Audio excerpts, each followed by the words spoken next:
2, 1. Hi, everyone. There is a Native American prophecy that says, when the world is sick and dying, people will rise up like the warriors of the rainbow. So welcome, we're in Albany in front of the Rainbow Warrior. And I'd like to start by acknowledging the traditional custodians of the land and the land and the waters I'm standing on today, the Noongar people of the Kinjaling Nation, and acknowledge all the things they've done for this beautiful nature around here. Now, today is a very special day. It's kind of a historical moment. Greenpeace, 45 years later, is back in Albany. This is kind of where it all started for us here. In 1977, a group of activists drove from Sydney with a couple of inflatable boats, drove all the way here to put themselves between explosive harpoons and the whales that were trying to be killed. And that campaign, that movement, ushered an era which ended commercial whaling in English-speaking nations. And this was the last whaling station in Australia here in Albany. So today we want to show you around the ship. We have a few things in store for you. We're gonna talk to Richard, our lead campaigner for our Wells Not Woodside campaign. He's gonna tell us all about why the ship is here and what it's gonna do in the next few weeks, few months. Then we're gonna have a great Q&A with 3 awesome spokes. We have David Ritter, CEO of Greenpeace Australia Pacific. We'll have Hetty, the captain of the Rainbow Warrior, and Chris Bash, author, reporter, and journalist who covered this campaign in 1977, and then wrote a book called The Last Whales, which recounts the big shift that happened there, in shift in consciousness in the public, which for the first time saw the images of the whales getting slaughtered and activists selflessly putting their lives on the line to stop that from happening. And, you know, we're about to usher a new era because we absolutely need to move away from fossil oil and fossil gas to renewable energy. So we're gonna just meet our friend Richard here. He's gonna tell us a little bit how we're gonna do that and why we're here. Hi, Richard. Hi, Alexi. Thanks, everyone. Thanks for joining us. Thanks. So tell us a little bit about why we're here today. Well, we're in sunny Albany on the southwest coast of Western Australia, because this, for Greenpeace in Australia, is where it all began. Back in the 1970s, a bunch of Greenpeace activists came down and joined community protests against commercial whaling. And together we were able to draw time on commercial whaling back in 1978. Just up the road from us, there's the last commercial whaling operation, which is now a community-run museum. So we're starting here, and then we're going to be sailing up the coast of Western Australia to Fremantle, checking on Perth, and then go a bit further north. Because in the northern area of Western Australia, a fossil fuel company called Woodside has a really disastrous gas project that's going to wreck our climate and it's going to wreck our oceans. So we're here to join with communities up and down the coast and make a noise and say that we need people to choose Wales, not Woodside.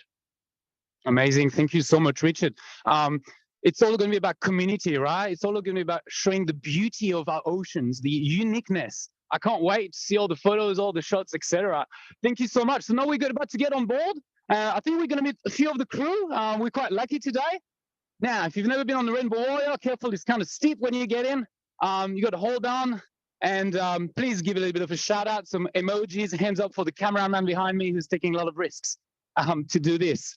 So welcome on board. If you've never been here, this is a very magic, special place. It really feels like home when you get in. Oh, hello, friends. Hi, thank you so much. Thanks for coming. You're very welcome. So do you want to tell us maybe who you are? Hi, I'm Felipe. I'm from Brazil. I started working for Greenpeace 2004, but on ships 2017. Nice. And what's the main reason you work for Greenpeace? Wow, because I wanted to do something for the planet. And one day I met this guy giving folders in the street, and I said, how can I be part of it? And they said, well, you can come as a volunteer. And I started as a volunteer. I worked in the office, freelancer, and here I am. Nice. Awesome. We're really happy to have you with us, Felipe, to show us around the ship. And we've got Helena as well. Helena, fellow Australian, is that right? Oh, wow. Okay. Tell us a bit more about yourself. So I'm Helena. I'm the second mate on board. And I started with Greenpeace back in 2002. So quite a while ago in the office. I started doing web management back then. And then I came on board the ship as part of a campaign going from Cairns to Papua New Guinea for illegal forestry. Fell in love with the ship and the crew and the type of work and lifestyle. So I ran away to sea, and I worked for a long time as a deckhand. Then I went to maritime college and then became a mate. Wow, what a great story. Yeah. It is a big journey, yeah. What's your favorite thing about working for Greenpeace? My favorite thing?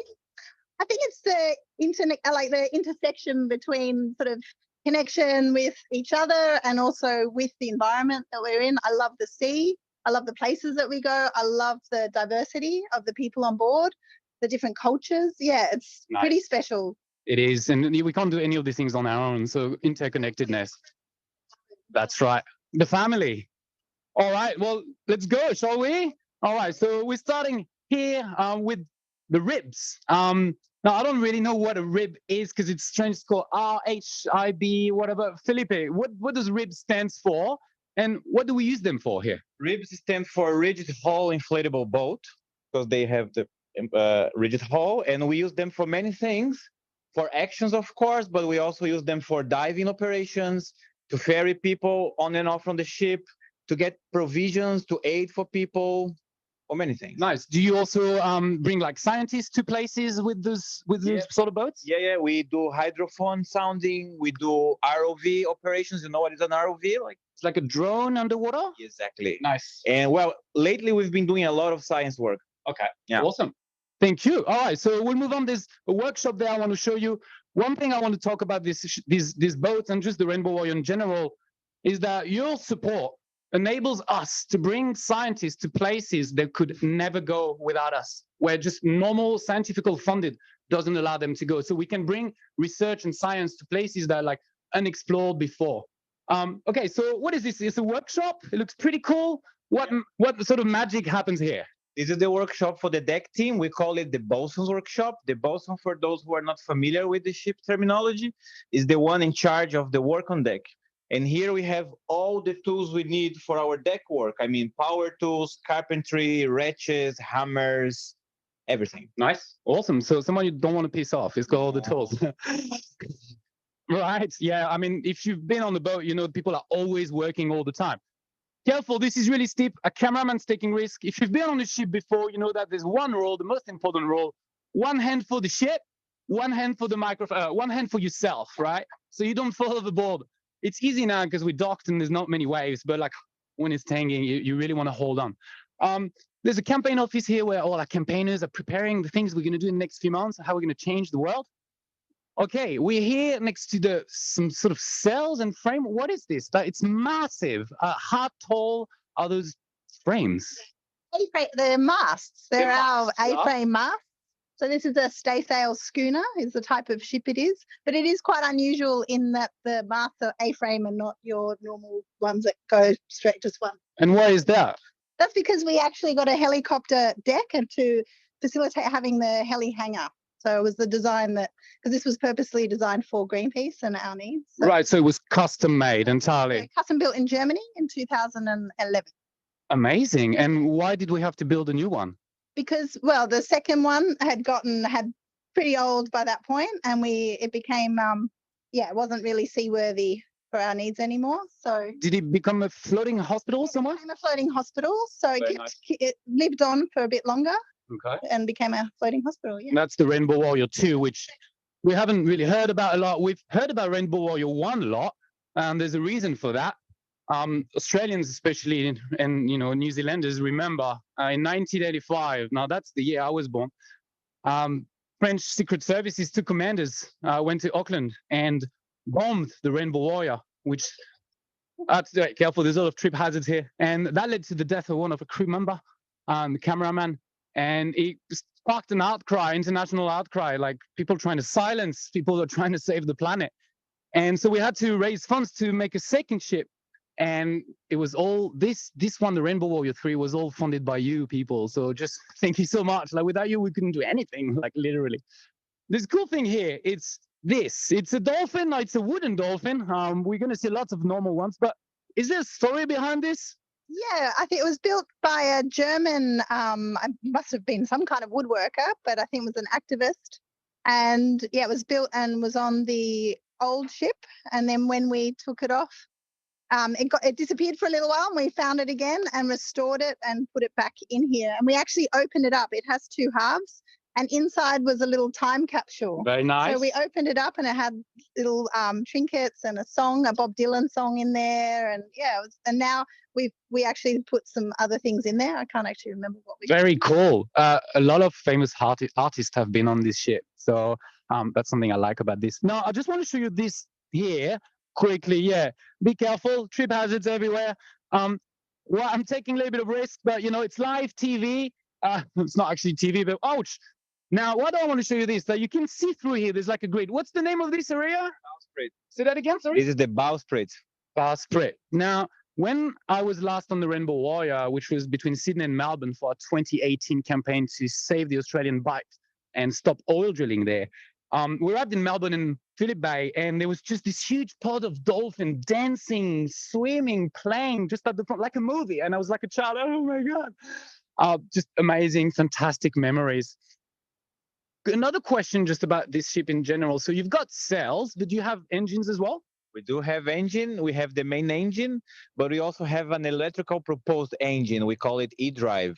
That's the one we use when we need to use. The idea here is to sail as much as we can. Fair enough. Yeah, awesome. And I'm guessing like you have pretty good wind around the south of Australia. Do you? Yes, yes. Any bad weather? A lot. We came from Singapore, and it was quite a challenge. You might have heard about that in the news a week ago, fellow Australians. There was a tropical cyclone off the northwest coast of Australia. You were far from that, but you sort of got the ripples. Oh, wow. And so we're lucky because we were thinking maybe the Rainbow Warrior was going to be a few days late because of that storm, but actually, you know, they arrived right on time. We've been here for a few days, and they brought the sun, which is fantastic. So next we are going to go to a very special part of this ship is the bridge where we drive it. Now, do you say driving about ship? How do you say driving a ship? Sailing a ship. All right. But what if it doesn't have sails? You just drive it. All right. Navigate a ship. That's the right term. I'm a bit of a lay ship person. I don't know a lot. Okay. So only special people can get in there. Now there is. Watch your step. Watch your step, especially you, the cameraman. No, there's the thing on this ship that I've heard. It's maybe a bit of a controversy, but figuring out which part is the most important on this ship. Is it the bridge where we navigate? Or is it the engine room, which means that we can navigate? Or is it the galley where we make the food to make sure that we have full stomach? Oh, so you can vote in the chat. Put 1 for the bridge, put 2 for the engine, or 3 for the galley if you think it's the most important part of the ship. Have autopilot, but not autocook. Autopilot, but we don't have an auto cook. I love that. I think I should write it down. Okay, so there's so much going on here.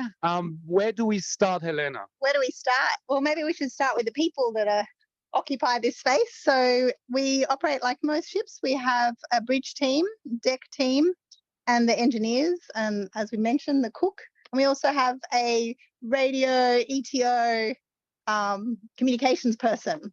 They sort of cover the internet as well as Wi-Fi and electronics. Seems like an important person. Important person. And then so the bridge team is the captain. So at the moment we have an all-female bridge team. Second time I've sailed with an all-female bridge team. So Hetty from Holland, which we'll meet. And then Maria from Spain is chief officer. I'm second officer. And then we've got Adriana as well, who's third officer from Colombia. So quite diverse. Very nice. And yeah, it's a great team. And we are here 24 hours when we're navigating. Someone has to do a shift, so we break that up into 4-hour shifts. So we do 8 to 12, 12 to 4, and 4 to 8. And at night time, in the day, we can be here by ourselves. We can never leave. If we need to have someone always here. And then at night time, we have a lookout, one of the deck crew, to keep us company and make sure they do safety rounds and share stories. That's one of the good things about this job. You get to know each other quite well. I remember doing a shift here from 4 to 8 in the morning and sunrise, but we couldn't even see the ocean because the ship was like this or like this. Right. You can see the armrests on on the chair They used a too. lot. So we can, especially sometimes the sailing, you can be really heeled over, and yeah, it can get a little bit dancing. It was a bit. We're passing the Bass Straits, and I don't recommend that to a lot of people. Any other magic quirks or tricks here? I mean, this is like most bridges on ship. It's an integrated bridge. So we have a number of instruments, and all of it is to give us good situational awareness. So we obviously have to use our eyes and maintain a good lookout. But we also have, now we've gone fully electronic with our charts. So we have two. So in case one goes down, we've got the other one. And yeah, this has got our where we put our route and our passage. And then we have two radars, which are currently off because we're in port. Can you show us the route and the passage again? Yeah, Cool. I can do that. Oh, I just lost it there. So the planning, so you select a route. That's part of my job, is to help support the captain and the bridge team in setting up the route. Very interesting. Oh, there we go. So Albany to Fremantle. All right, we're on. Right. Let's go. Yeah. Waypoints. We are leaving tomorrow night to Fremantle, so not just quite right now. Yeah, right. All the route is there. Fascinating. Very complex for someone who. Okay. Wow, I like it. And you can see all the depth and all the other ships and etc. And yeah, make sure we don't hit any reefs and rocks and stuff. I remember lots of oil rigs in the Bass Straits that we had sort of slalom around. Yeah, awesome. Updated. And then we have the radars, which help us see beyond, ships that are possibly beyond eyesight. And we have as well, the steering wheel. We have our autopilot. So we can set the course, but then we have to change the course as we change our route. Mm-hmm. And then it's a controllable pitch propeller. This is actually to go forwards and backwards. That looks kind of cool. And here are the different engines. We can actually change engine modes here. So we've got a sailing mode, and then we have a e-drive mode, and then the diesel mode. And you can actually easily change here. Wow. And it's nice. So we've got the white engines outside. So we've got the sails. Mm-hmm. And as you can see here, we can't actually see the sails, so we go outside a lot, but we have a big wind instrument here. So this is something that we're looking at a lot, as well as the little flags outside to see which direction the wind is, and to make sure we can set the sails in the correct position to do our course. Lovely. I was wondering what these flags were for. Yeah, for the wind direction. Yeah. So technology, but still human. The human senses need to be connected to your environment. So this is all to help you to have a good situational awareness, but you still need to go out with your senses. And how often does this break? Very often at all, luckily. Gosh, touch wood. No, it's a well-maintained ship, and it's been nice. Good.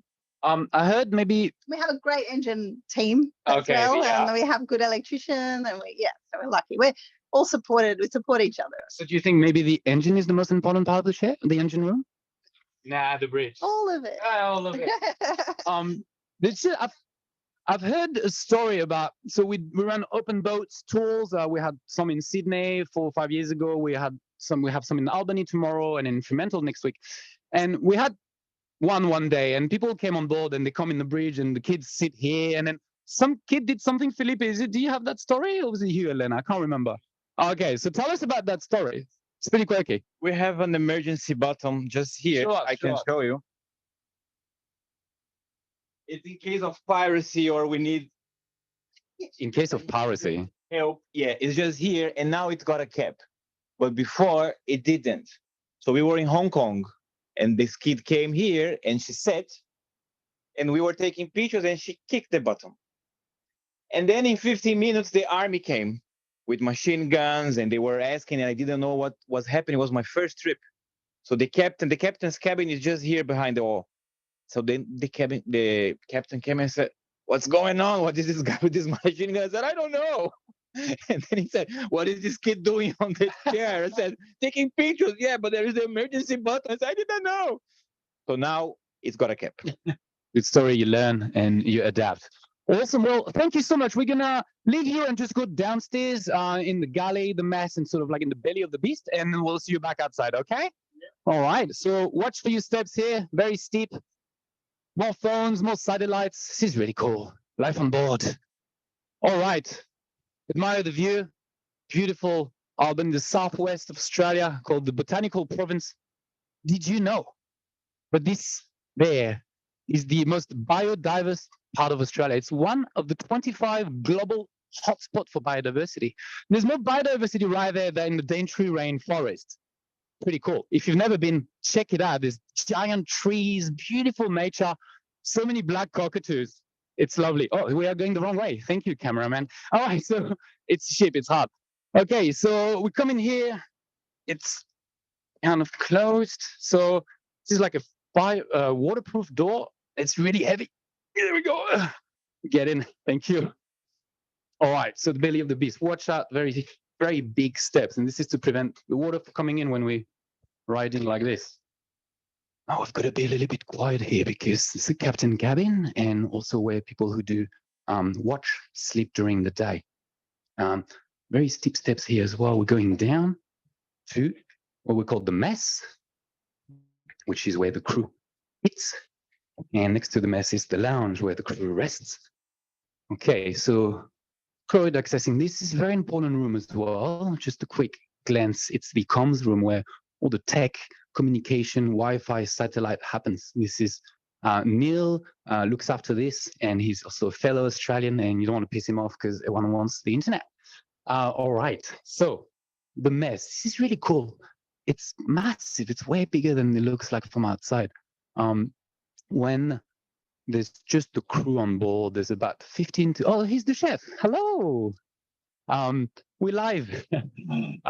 So when there's no campaigners on board, there's about 15 to 17 people here, and we have one chef. And then when campaigners like myself or people from offices come on board, there's a maximum of 30 people. So we usually have an assistant chef as well that we get on top. I'm not going to go too far there because people, might be eating and I don't want to disturb them. But so this is the lounge room. There's a few cool things I want to show you here.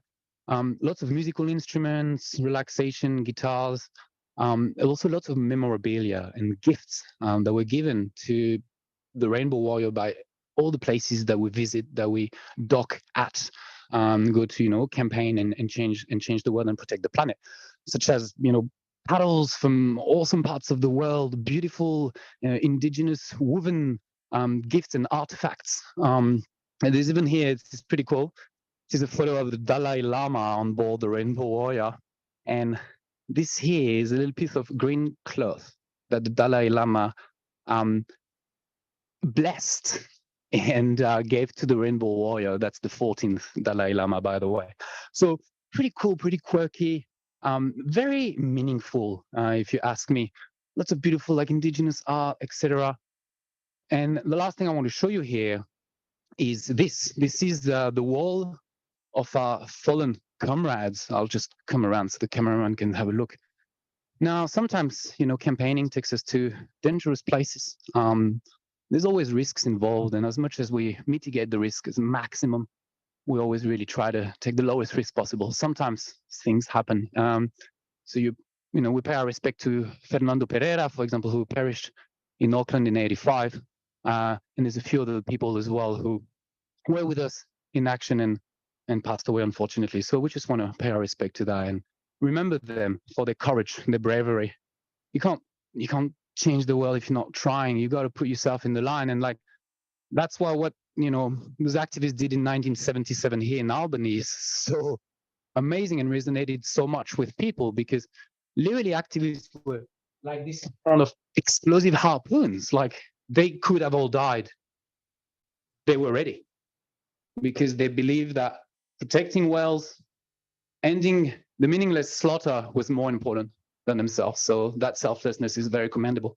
Okay, so we're back to the wet room. Now, we always keep the doors closed because of flies, especially in Australia. Hey, friends, we're back. Hi. Now we actually did. And you did. So this is, I've heard, called the wet room. Why is it called the wet room, Felipe?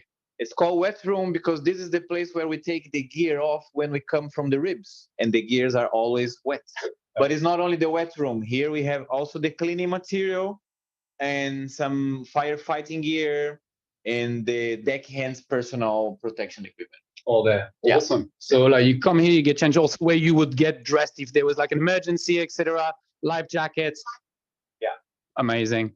It's You can feel the vibrance here. I like it. And it leads to the heli hangar, is that right? Yeah. Okay. Now it's more of a workshop. It's a heli hangar strap. Yeah. Workshop, warehouse sort of thing.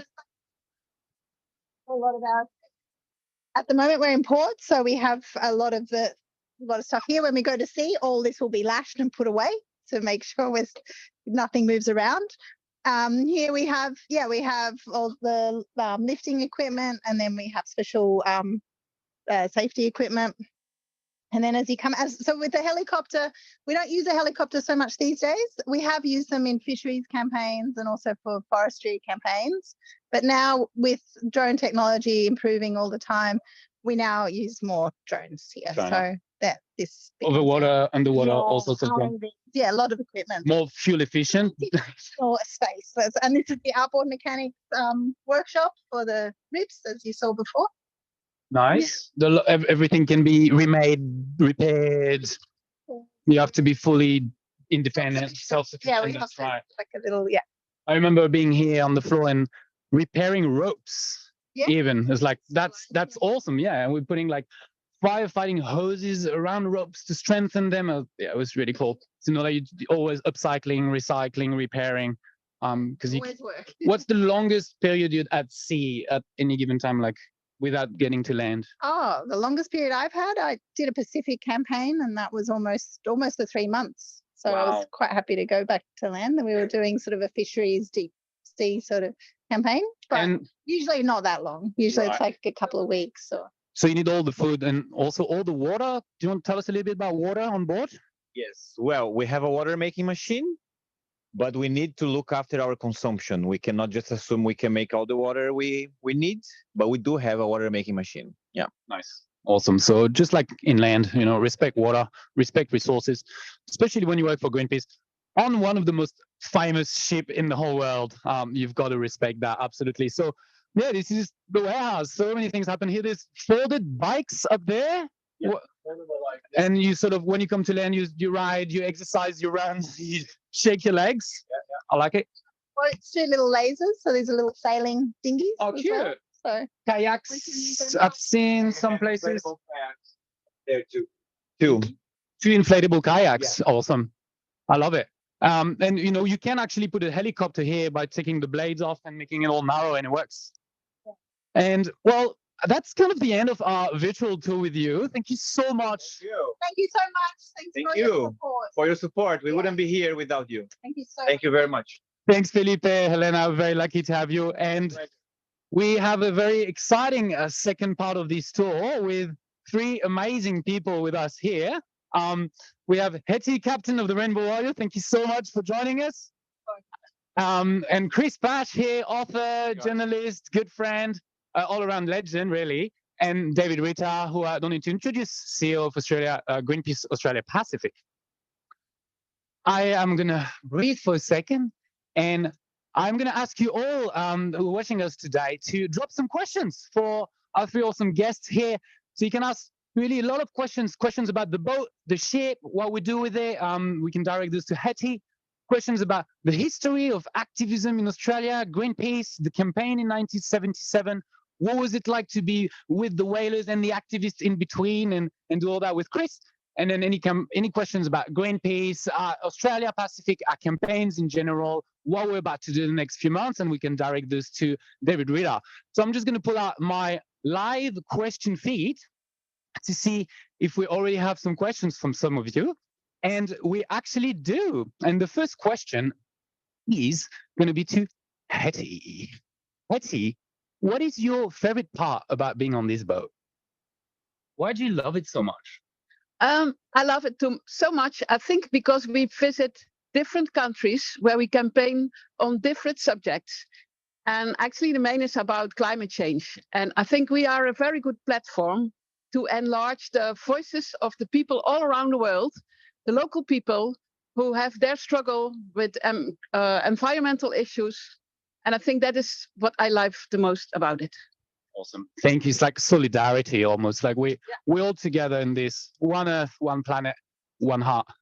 Great. Okay, let's go to another question. I have a question for Chris here. So Chris, we're here today with big boat, custom-made A-frames, amazing sails and engine. Back in 1977, that wasn't the case, was it? It was a very homemade action. All they had was 2 open boats, 2 Zodiacs, a couple of outboard motors. One of the activists, Tom Barber, told me they didn't even have sunscreen, so he ended up in the middle of the Southern Ocean, out of sight of land, rubbing salami on his face in a vain attempt to stop his skin peeling off. But yeah, this is fantastic. I mean, the Rainbow Warrior is just a beautiful piece of equipment and a wonderful resource for the world. Then I call that campaign exquisitely audacious and completely crazy, because they had no backup. They had no mothership like this one to pick them up if they capsized or anything broke down. That was it. They followed the whale chasers, harpoon ships, over the horizon and out to sea. And the only way they could find their way back was actually to follow the whale chasers again. Johnny Lewis had gone to a army disposal store. He should have gone to a navy disposal store to buy the compasses. And when they got out there, they didn't work. Oh my God. So ad hoc, homemade, but it worked. Oh, absolutely. They made a big impact, a huge impact, media-wise. They dropped a huge media mine bomb on Australia, and internationally it was reported around the world what they were doing. They managed to bring the slaughter of whales in people's living room pretty much and wake people up, yeah? Absolutely. And people didn't realise Australia was still whaling. Their knowledge of whaling was a Moby Dick or a book or a movie or something. They had no idea Australia was still whaling. And that really did change opinion. And 2 years later, Australia was a staunch anti-whaling nation, leading the world fight. We are indeed, and I often talk to some of our supporters, and they tell me, when I grew up, there was no whales. Like, when it's after 77, we brought them almost to extinction. And now, if you live near the ocean, you wake up, you see whales everywhere. And in June, July, there's so many that you can't even have whale watching tours sometimes, because you risk hitting the whales. That's thanks to all these people. That's amazing. Okay, I've got a question for David. From a question from Anthony and Ian. Thank you for asking questions. Please keep them coming, please. Sorry, I missed the question. How long is the Rainbow Warrior going to be in Western Australia? G'day, Anthony and Ian. G'day, Anthony and Ian. So the Rainbow Warrior is going to be in Australia for quite a while. It's starting in Albany. It'll be in Fremantle at the end of next week. And then it's going to be in Western Australia, going all up the northwest coast until it heads around the top end and will be in Cairns around about the middle of June. And look, as a West Australian by origin, I am absolutely thrilled that the Warrior is here in WA. I was a kid back in the 1970s hearing the stories of those brave lunatics on their Zodiacs in 1977. So it's very special to be with the Warrior here in Albany now. And the very first time I went on a Greenpeace ship was as part of a community day when one of the Greenpeace ships was in Fremantle in the, I think, early to mid 1990s. Greenpeace never takes any money from any government or any business anywhere ever. I was one of those people who gives $30 a month to keep Greenpeace going, and I came on a Greenpeace ship for the first time. We'll never forget it. It's great to be back on one now in a different capacity. Amazing. Thank you so much, David. I've got another question for you, Hetty. How much does it cost to operate the Rainbow Warrior for 1 year? Do you know? I know a lot, but this exact number, I really don't know. Rough estimate? No, I cannot even think of a rough estimate. The only thing I know is that the good thing is we have sails. So our fuel compared to other ships is much lower, and the cost of that one will be much lower. And the sails, like these sails we already have now for 6 years. So it's less cost than you maybe think of. Let's put it that way. But an exact number?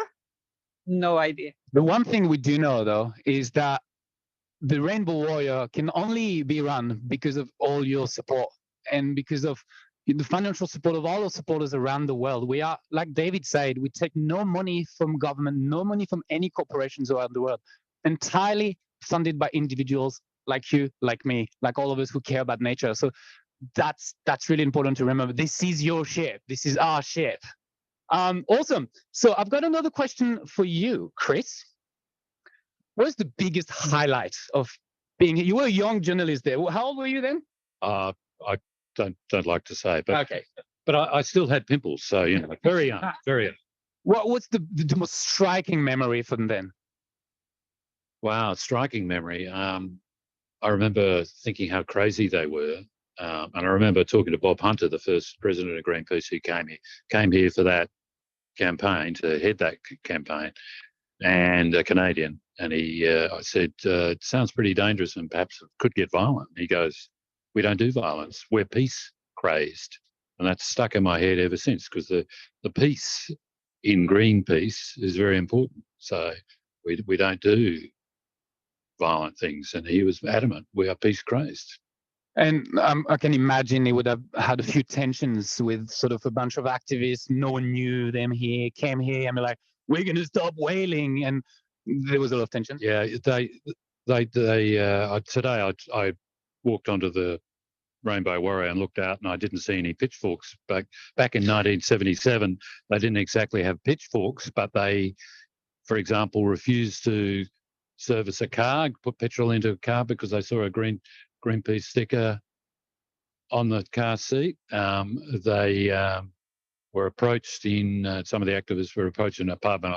Actually, could have got a little bit violent, but they backed out. And that happened. And now, like, Albany is a town that's all about whale watching, etc. Like, what do you think about that transition? Oh, that's fantastic. But even back then, a lot of young families who were moving here had different weird ideas about, sustainable development and not exploiting the ocean, but, making it work for everyone. So the attitudes were already there. And today, of course, whale watching is a big industry. We have a wind farm producing 6% of the town's power. Nice. And, a very good attitude everywhere and good clean living here.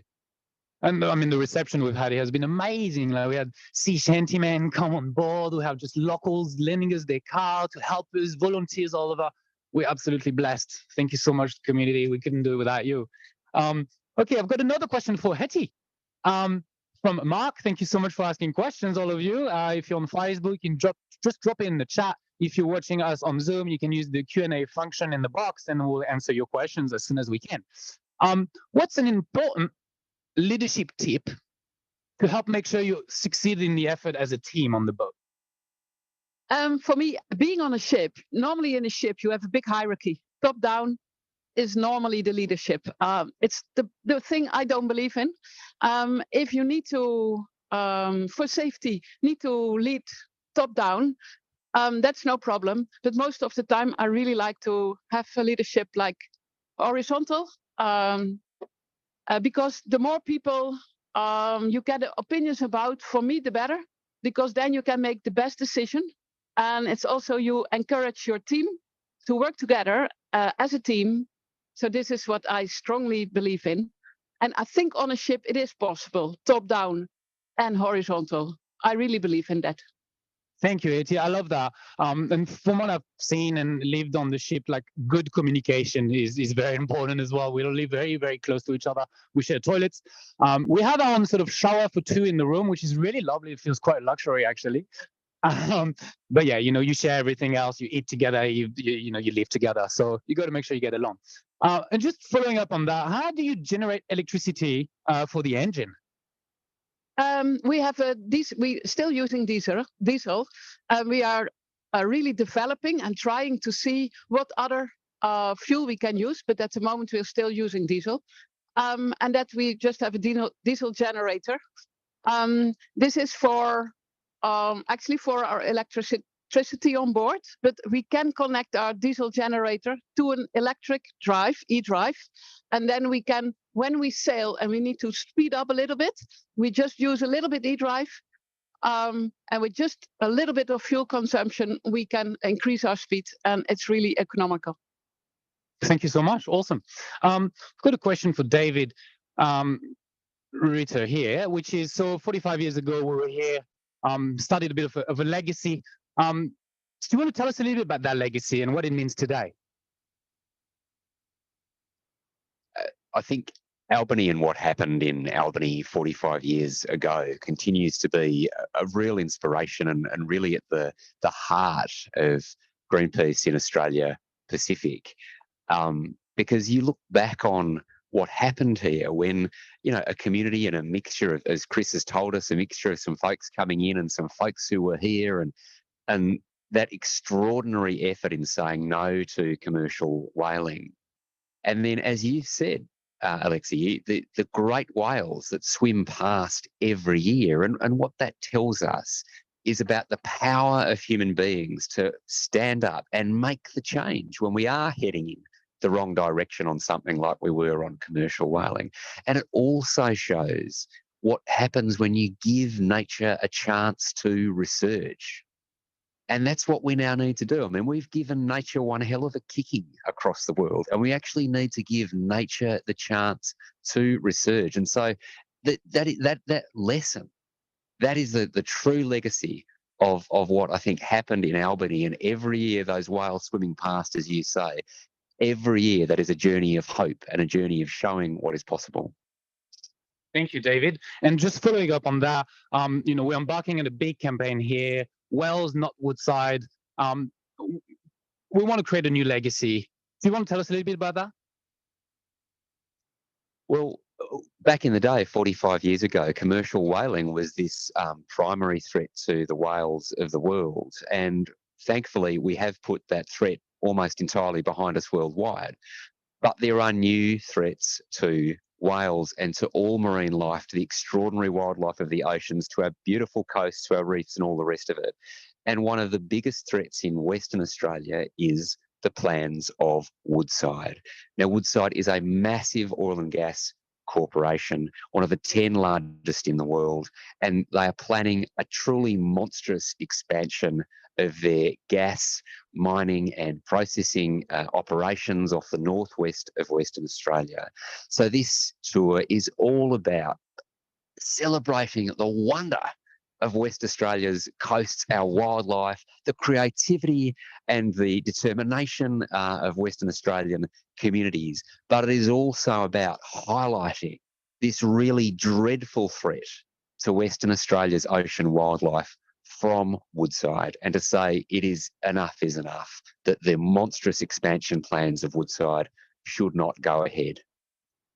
Thank you, David. Let's protect those whales, protect this beautiful wildlife. I know if you've ever been to the Western Australian coast, Ningaloo Reef, Exmouth, Coral Bay, it's absolutely stunning. Completely blew my mind when I went there, and I consider it the most beautiful place I've ever seen on Earth. And I've been to a few. We need to protect it. It's so unique. We can't let it go and be destroyed for the profit of some companies. Okay, so I've got a question for Hetty and then one for you, Chris. Hetty, how do you dispose of waste on board? You can hold it. I can hold it. Yeah. We collect waste in our garbage freezer, and in every port we come, we separate everything, and then we can get rid of it. The only thing we can throw over the side, is how we say it, is 12 miles offshore. We throw organics over the side. But we separate everything and we get rid of it in port. If not possible in port to separate it, then we keep it for the next port. So this is how we deal with it. Thank you. And just following up, how many crew on board on this trip? The crew on board at the moment is 16 crew. And we will have till 30, so 14 guests on board. And from the 16 crew, I think we have 13 different nationalities. This is one of the most special things of sailing on a Greenpeace ship. Very, very diverse. Thank you so much. And just last question about the ship. We can see a flag there of the Netherlands, right? You're from the Netherlands yourself, that right? Is there any benefit to be registered in the Netherlands? How come it's a Dutch flag? Our main office, Greenpeace International, is based in the Netherlands. And yes, that's for a reason, because the Netherlands is quite, if I may say, as a Dutch person, is quite good for an organization to be based in. Makes sense. Thank you. Very great answer. That was a bit more glamorous than toilet and all that stuff. Question for you, Chris. I'm sorry, I'm sort of losing my questions there. But what surprises you about this ship, about being on this ship? I'm surprised at how neat and tidy it is. Most ships I've been on got a lot of rust and the things don't look like they've ever been used. But this is a beautiful, clean ship, and I love the sails. I love the idea of the sails, and I love the idea of continually looking for alternative ways to power a ship. And I love the idea that there is a ship out there without any alignment with anyone except the good of the planet. The people. Yeah, nice. Aligning with the people and out there bearing witness is what, it's part of the original Greenpeace ethos is to be there. Nice. Yeah. It is very neat. I can tell. And so that the cliche of the Greenpeace activist, scruffy hippie is quite far behind us. I'm only having a big beard because I haven't had time to shave the last few days. I'm driving around and coming to Albany. But, it's just extremely professional people with the most incredible skills. Some of the best in the area in the world are here. They're drawn together by one thing, passion to protect nature, to protect the planet. All right, so I've got one more question for David, which is, Dave, and sorry, I'm just going to look for it. Can you tell us the key strategic goals for this tour in Australia? And also, that's from David, who says, great to see you all back on the Rainbow Warrior. Sorry, it's from Jim to David. Thanks, Jim, and thanks for the question. And I will just say, Alexi, that of course, plenty of hippies still in Greenpeace. Don't worry about that. Look, so the strategic objective of this ship tour really is to build off that inspiration of the campaign on the whales back in 45 years ago, to show what is possible, to show how fantastic the oceans are now, and to join with all of those groups up and down the West Australian coast, all those communities who are already so deeply worried about Woodside's monstrous plans to wildly expand their gas operation. I mean, they're talking about drilling and processing gas until 2070. It's 20 years after we're meant to be 2050 net zero on emissions. They're talking about opening new gas fields offshore, proximate to beautiful reefs. The Scott Reef, the largest freestanding reef in Australian waters, magnificent reefs. If something goes wrong, it threatens 8 different marine parks and sanctuaries. I mean, truly appalling consequences. And there are communities all over this magnificent state who are already deeply worried about this. Our great mates at the Conservation Council, the fantastic people who set up free nippers to try and get the Woodside logo off the nippers costumes for the young kids who are learning all those skills of being lifesavers. So the strategic goal of this ship tour is really to highlight the threat that is posed by Woodside. And as a West Australian, I feel this particularly deeply because the future of this state should be magnificent. And it should be based on our incredible wind and solar resources, the extraordinary creativity of our people, the fact that we have incredible mineral resources that are necessary for the electrification revolution. I mean, Western Australia is a hub of so many wonderful things on the planet already. It should be at the absolute epicenter of the clean energy revolution. And Woodside is in the way of all of that. So that's the strategic aim for this ship tour, to back up the vision of what Western Australia can be in the future. Thank you, David. That was very clear. It seems to me that you don't even need a strategy for this campaign. It's absolutely no-brainer that this project needs to be stopped and beautiful marine life needs to be protected. Okay, so I've got a few more questions we're to get for another 10 minutes. Now, what I would like to do now is just bring your attention to the chat where my friends are going to post a link for you. You can click on if you'd like to support this campaign.